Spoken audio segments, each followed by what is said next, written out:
Bonjour à tous et bienvenue sur les recettes de Vanessa. Je suis ravie de vous retrouver pour une nouvelle recette. Alors aujourd'hui, je vous propose de refaire avec vous une recette que j'ai faite pour la deuxième émission du meilleur pâtissier. C'est la recette du défi de Cyril sur le thème de la poire. J'avais décidé de travailler la poire façon tatin avec un caramel et agrémenté d'une ganache montée au rhum. Je vous emmène avec moi pour préparer cette nouvelle recette du meilleur pâtissier. On va passer en revue tous les ingrédients pour cette recette de poire tatin.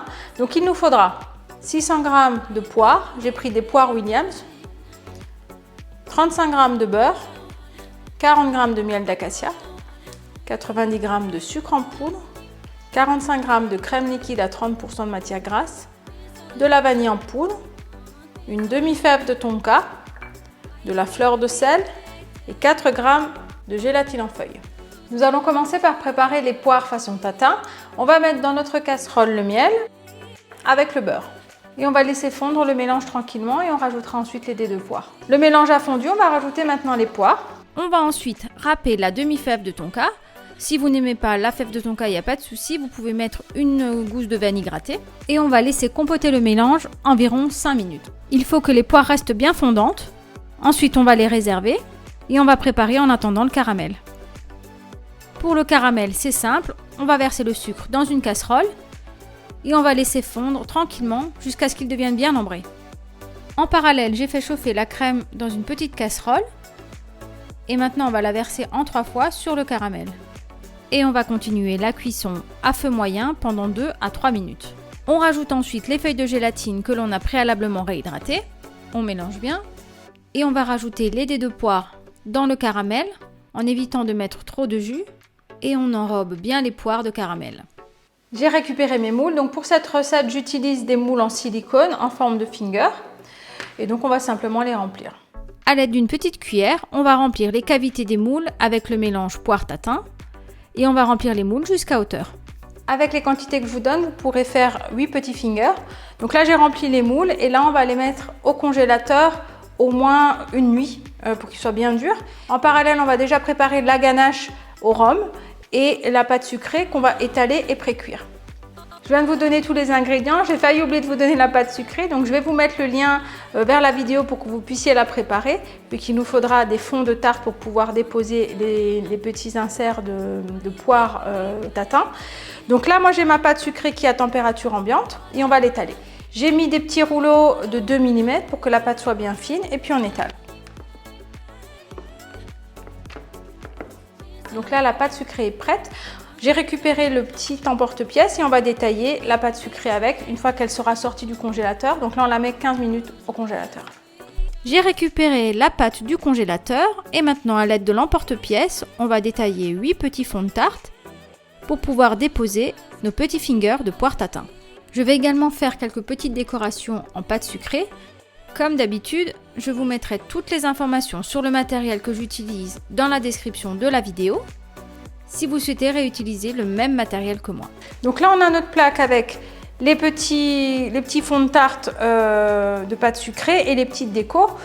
Pour faire joli, donc moi, comme dit, j'utilise le sile-pain dont je vous ai déjà parlé pour faire la pâte sucrée. Vous verrez, quand on va finir la cuisson, ça va donner un joli effet à votre pâte. Et moi, j'en mets un deuxième par-dessus, pour que sur les deux côtés, ce soit joli. Donc j'appuie un tout petit peu. J'ai récupéré les fonds de tarte qu'on a cuits dans un four donc à 160 degrés pendant 10 à 12 minutes. Vous surveillez bien la cuisson. Il faut quand même que la pâte soit bien dorée, vous voyez, donc il ne faut pas hésiter à pousser un petit peu la cuisson. Et maintenant, on passe à la ganache montée au rhum. Pour cette ganache vanille au rhum, nous allons avoir besoin de 85 g de chocolat blanc, 85 g de crème liquide, 5 à 10 g de rhum selon les goûts, alors le rhum n'est pas obligatoire, 125 g de crème liquide, un peu de vanille en poudre et 2 g de gélatine. On va commencer par verser la crème dans notre casserole et on va la porter tout doucement à ébullition. On verse le premier tiers de crème chaude, on remue bien, le second tiers de crème, on remue encore une fois et pour finir, le dernier tiers. On ajoute ensuite la gélatine que l'on a préalablement hydratée. On la mélange bien avec le fouet.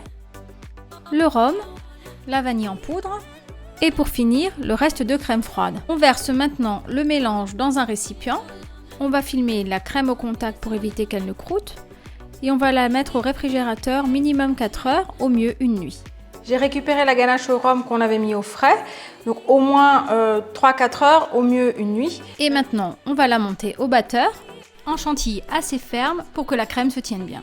On va maintenant verser la ganache montée dans la poche à douille et on va réserver tout ça au frais jusqu'à la suite de la recette. J'ai récupéré les fingers qui sont congelés. Puis on les démoule et on les dépose simplement sur une grille. On va maintenant glacer les petits fingers avec un glaçage neutre chauffé à 30-35 degrés. Je vous mettrai dans la description de la vidéo la recette de mon glaçage si vous souhaitez le réaliser, mais vous trouverez très facilement du glaçage neutre dans les grandes surfaces ou sur internet. On va piquer le petit finger avec 2 cure-dents et on va racler les bords pour enlever l'excédent de glaçage, puis on va délicatement déposer notre petit finger sur notre base de pâte sucrée. J'ai récupéré la ganache du frigo et on va faire le pochage. Pour le pochage, j'utilise une douille petit four numéro 10, mais vous pourrez utiliser la douille que vous souhaitez. Je vous mettrai le lien de la douille dans la description de la vidéo. Alors ici, je vais vous donner 2 idées de pochage, mais bien sûr, vous pouvez tout à fait tester d'autres styles de pochage. Le but, c'est de vous faire plaisir et de vous amuser. Pour terminer la décoration, on va rajouter les petites décorations en pâte à sucre que l'on avait préalablement préparées.